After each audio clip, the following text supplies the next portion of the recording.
Most options accounts don't fail because of one bad trade. They fail because of the same mistakes repeated over time. Oversizing early trades is the fastest way to wipe out an account. Early positions should gather information, not chase big wins.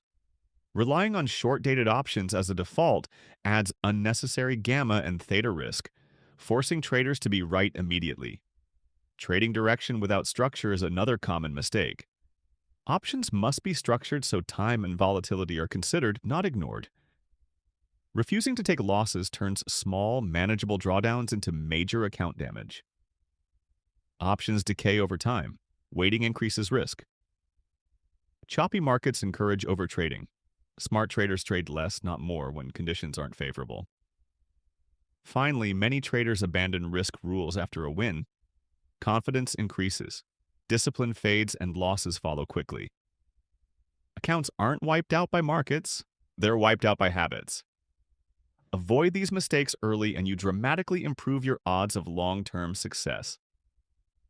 Thanks for joining us at optionstrading.org.